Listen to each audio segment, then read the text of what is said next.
10x Branding and Marketing LLC, powering the next generation of unicorns. At 10x B&M LLC, we specialize in market research, brand innovation, market integration, and client conversion optimization. Our team of experts is dedicated to providing the strategic insights and innovative solutions needed to accelerate growth and unlock your company's full potential. Whether you're a startup looking to attract investors and your ideal clients, or an established business ready for market expansion, we're here to guide you every step of the way. Let 10x Branding and Marketing LLC fuel your journey to exceptional business success. Contact us now for a free consultation on how we can position your business to become a unicorn.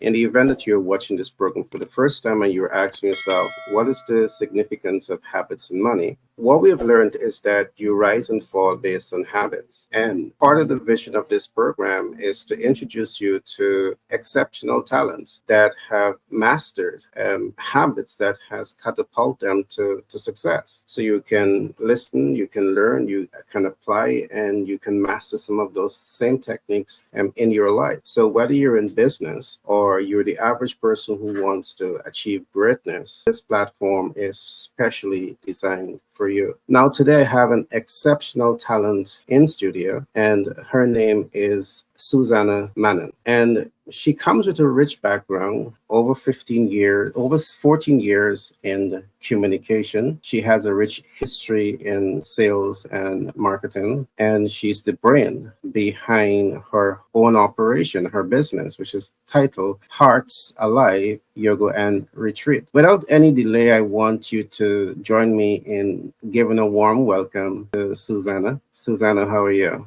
I'm doing great. I'm super honored to be here. So I must say it's my pleasure to have you here today. I mean, you are into practicing yoga, and I heard that that's a very unique way to detox the mind so you can reclaim self. But we're going to talk a whole lot about all of that just now. But I want us to, talk a little bit about you. And who is Suzanna? That's a great question. Well, I used to view people as maybe one thing, like, oh, that person's really type A, or that person's really this or that. And what I've come to realize, which feels like a no-brainer now in retrospect, is we are all so many different things. I'm a mother, I'm a business owner, I'm an employee, I'm a sister, an aunt, a daughter, a neighbor, a coworker. I'm so many different things, and I'm always transforming. And I think it's important to embrace the reality that change is our only constant. And it's something I practice every day, like reminding myself what I'm working towards right now is going to change and evolve and unfold and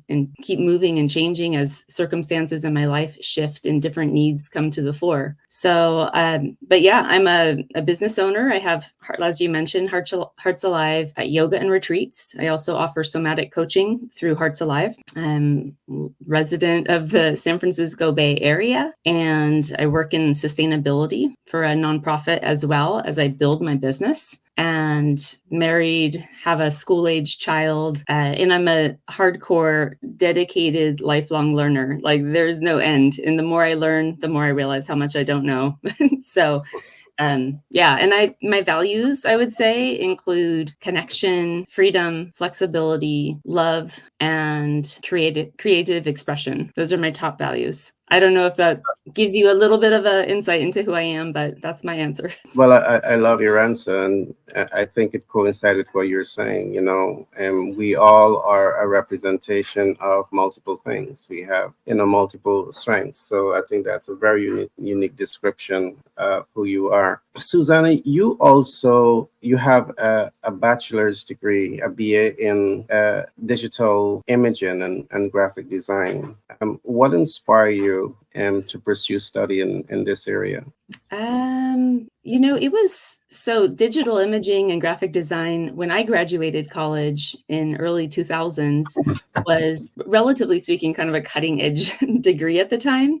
in the arts. And I've always been drawn towards design and art, and it just kind of felt like a natural, organic progression for me when I was pursuing my bachelor's degree at that time. You went on to master many other skills, and you went into communication. You spent 14 years in communication, and that for me is definitely a rich history.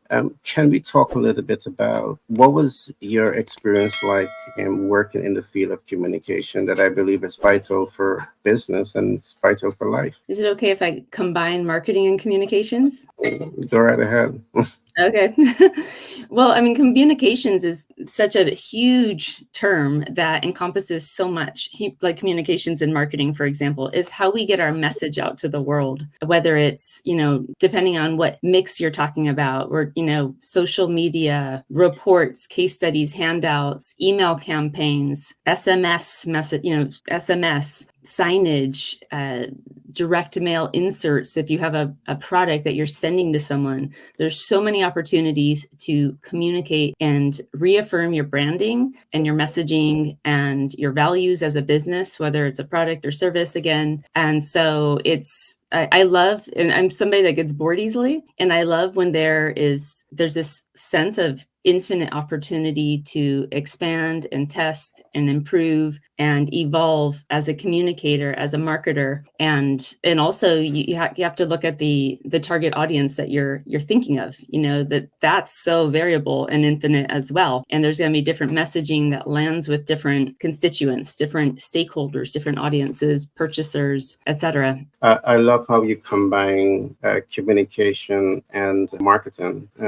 Because I love that, because only recently I'm conversating with the colleagues, and I'm saying that we are somewhat fed up of the traditional sales guru who just want to sell you on a product or sell you on an idea. And we end up talking about consumer buying behavior. And when we look at the middle and upper class, they don't necessarily buy based on price, and they buy based on the know, like, and trust factor. They buy based on they want safety, and they want security, and they want utility and all of that. And to sell to them, you really have to be good at communicating. You really have to be good at building relationships. And I think once you can master that skill set, whether you're selling to the middle class or the average person, I think that communication is such a vital tool to business and to marketing. So I'm happy that you express yourself in that way.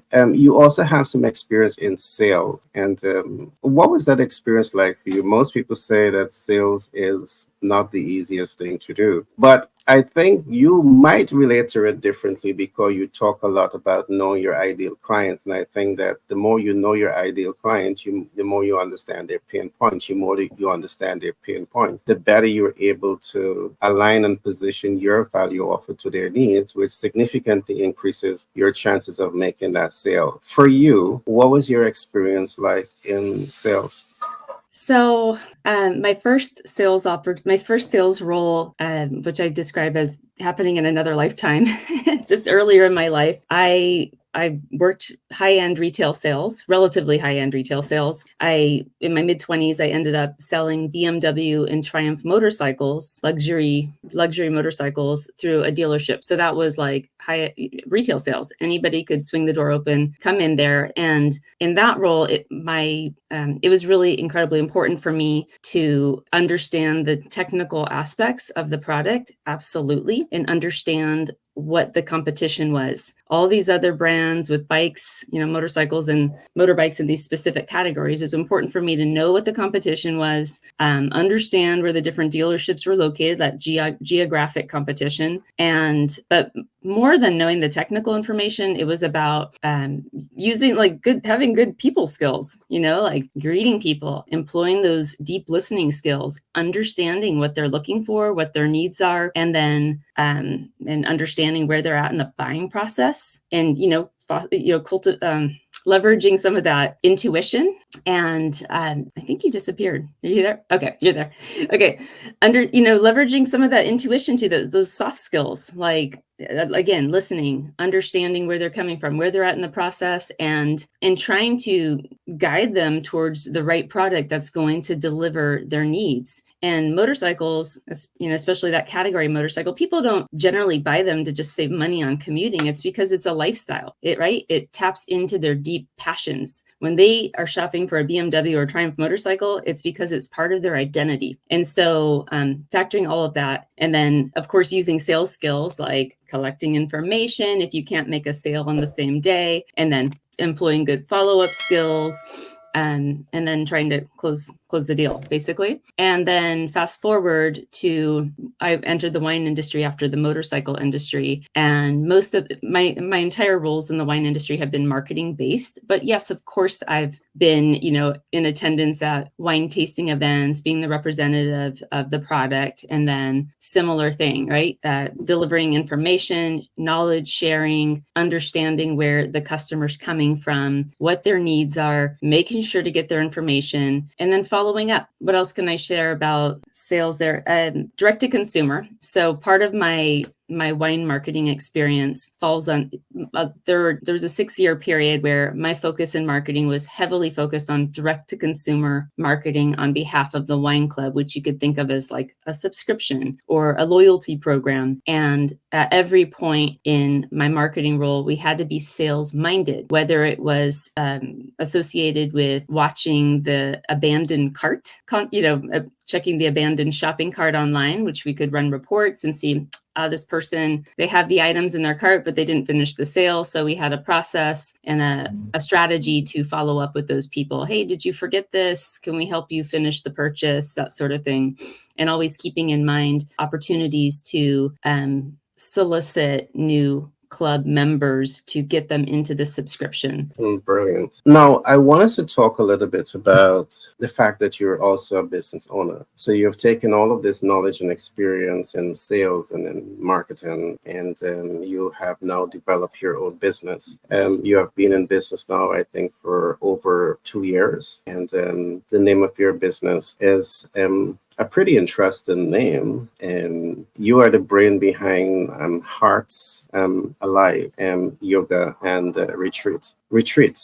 Can we talk a little bit about, when you say Hearts Alive, yoga and retreats, what do you want the public to take away from the name itself? Hearts Alive. So when I was ideating ideas for my business name, the list was long. I think I had like 40 names, and none of them resonated. And other people said, oh, you need to put the word wellness in there. And I'm like, that didn't really land with me, but that was a strong recommendation. And then I reached out to some very old friends, some trustworthy friends, and solicited their input and just sort of sat on the idea, kind of meditated on it. And when I landed on Hearts Alive, it really resonated with me on a deep level. At the time I started Hearts Alive, it was really like the genesis of Hearts Alive was from my own personal experience, like everybody in the world navigating the pandemic years and recognizing that I was experiencing increasing anxiety and just stress, from the uncertainty of the world at the time, which led me into my yoga teacher training, my yoga teacher trainings, I should say, as well as a somatic coaching program.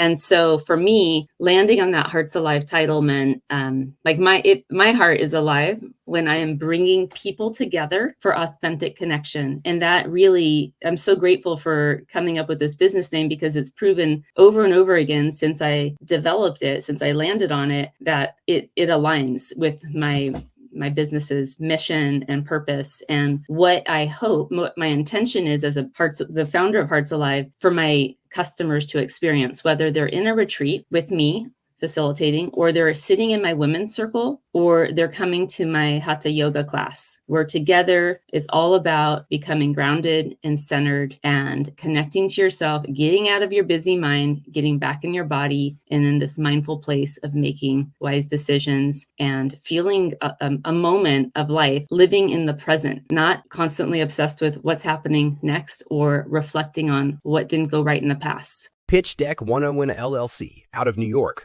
do more than just support our clients to pitch their businesses to investors access working capital at 0% APR. We also support our clients to grow and scale their businesses faster and cash flow optimize. Pitch Deck 101 LLC recent partnership with 10X Branding Marketing LLC and Global Capital Inc. out of the USA has enabled us to form unique partnership with multiple financial institutions, which means we can do even more to accelerate the success of our clients. Let Pitch Deck 101 LLC give you the support you need to pitch to investors, access capital, access new markets, and grow and scale your business. Contact us now on 332-235-1099 for a free consultation.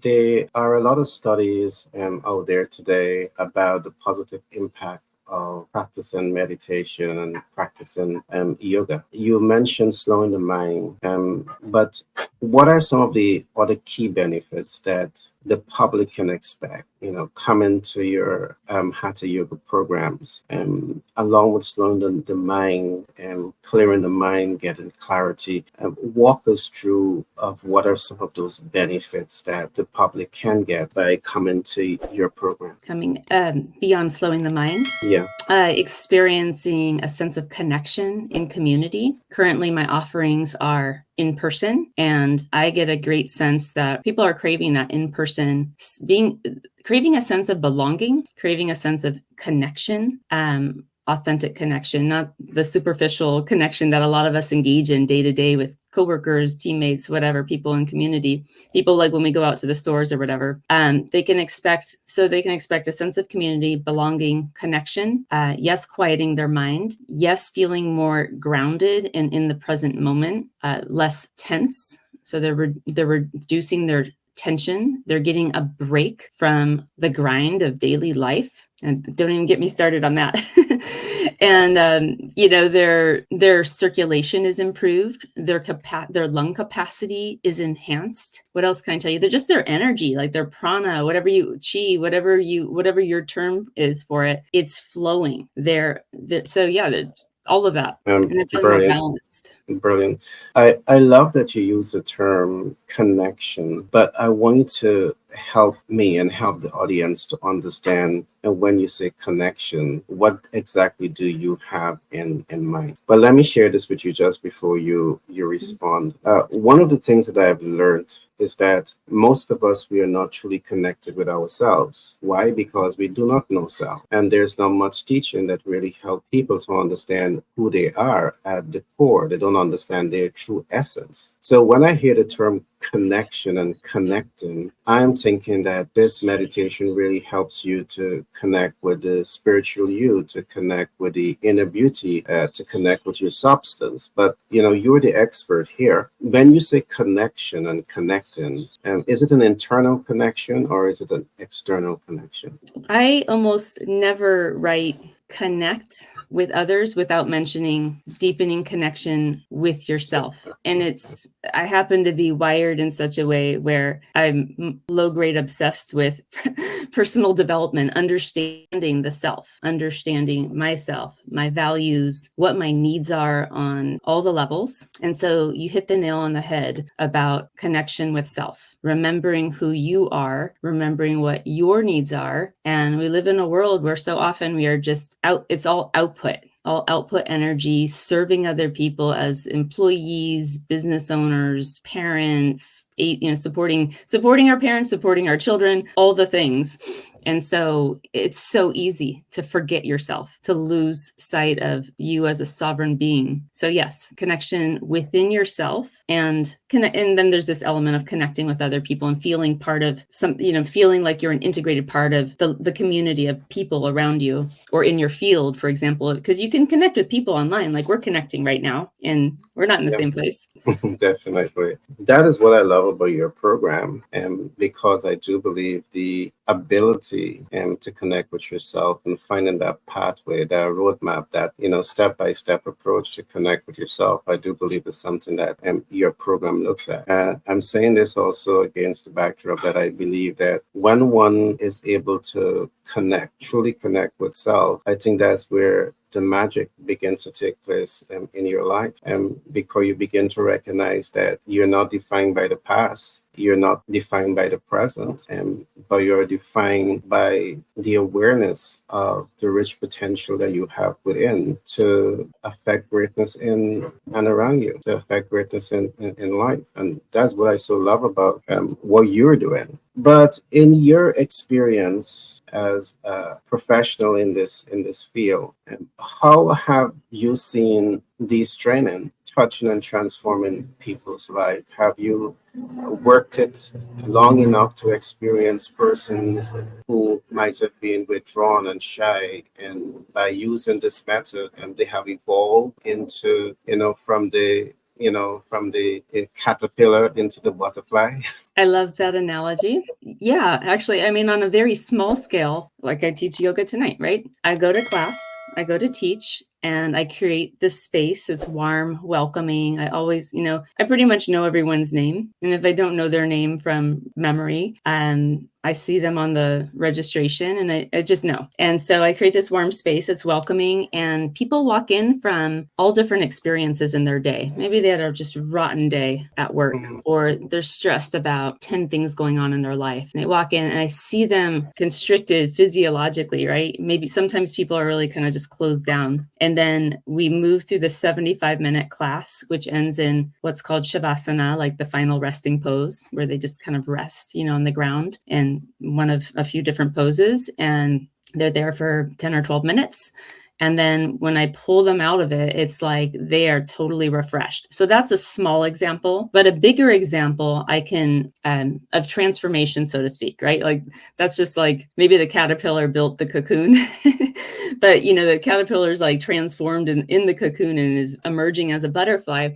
I can relate to, yes, firsthand witnessing that at my last retreat, for example, which again, I just started leading retreats last year, and I have another one coming up this winter that's going to be even longer than the last one, because I'm growing in the duration of the retreat time. And there was so much positive feedback that I received from the participants. They finally it's just amazing what happens when you take someone, you just take them and you remove them out of the grind of life, and you get them in a place where, in this intentional community where, I use specific language when I promote my retreats, trying to align expectations and make sure that people know, I try to speak as transparently and accurately and clearly as possible on my retreat sales page, for example, this is who you are. This retreat is for you if X, Y, Z, etc. And this is what you can expect. It's very important for me to be a clear, transparent communicator. The last thing I want is someone to be like, you said we were going to do zip lining and now we're not doing zip lining. So as a random example, but yeah, I've had, so people when they say yes to attending a retreat, when they sign up for it, they're saying yes to transformation. They're saying yes to the experience. They're giving their buy-in to being all in this experience that promises, these different things that I have outlined on the retreat sales page. And so that's where the transformation starts, is even before they drive to the venue and show up, and even before we do our introductions in circle. And so, again, it takes most people a little bit of some people are very open. I'm the person that's sharing my heart on the first circle, but some people it takes time. They need to build intimacy and that trust in the collective experience. They need to trust me as the facilitator to make it a safe place to show up vulnerably and share their feelings and what's going on for them and what their vulnerabilities are. And yeah, it was just incredibly rewarding to see at my last retreat these different voices, people giving themselves this spaciousness within the retreat experience to more deeply understand themselves, to quiet the noise of the rest of the world. And also there's deep power in vicarious learning from the group wisdom. Just sitting there, you're living, I work from home, I live my life, and I interact with people, online for my job, team worker, coworkers, colleagues, etc. But you can feel a little isolated. And so to be in a scenario that's not just like the family gathering where it's all small talk, at the holidays, and you're hearing other people show up vulnerably and share their deepest desires and their fears and what's keeping them, their limiting beliefs that keep them from moving forward. And there's power in that, because in a way it kind of fosters this sense of if this person over here is sharing, maybe I can share too, and it will be well received. And so, and you also feel more connected. You, like 9 times out of 10, you hear people share around the discussion circle, whether it's in my women's circle or at my retreats, and you can relate to them like, oh man, I thought I was so alone. I didn't know that other people had this problem with this thing in their life. So it's going on retreat is a powerful experience. And there's different kinds of retreats. You can do a personal retreat where it's just you, your journal book, your whatever you want, and you go do spa days and get a hotel room or something, or you do one of these group retreats where it's a more integrated, highly experiential environment. Gary Thompson, the sales communication professional, best-selling author and private equity investor, says, master the client conversion ladder and optimize your business success. He continues, many rising stars in business try to get from A to Z in a split second in the client conversion journey. That approach will set you up for frustration, time, money, and effort being wasted. The alphabet has 26 letters. Each letter has great significance in words formation and in human expression. The client conversion process has many steps, and when these steps are overlooked, it negatively influences your ability to attract and communicate with the ideal client. You must invest in breaking through the know, like, and trust barriers that allow you to win in business. He went on to say, the first step in your client conversion journey begins with relationships. 1. Fill the relationship gaps. 2. Leverage relationships to overcome client rejection. 3. And position your brand to stand out in the market. Gary wants you to be successful and invites you to call us today to help you master the client conversion ladder, optimize your brand recognition, and increase the cash flow of your business.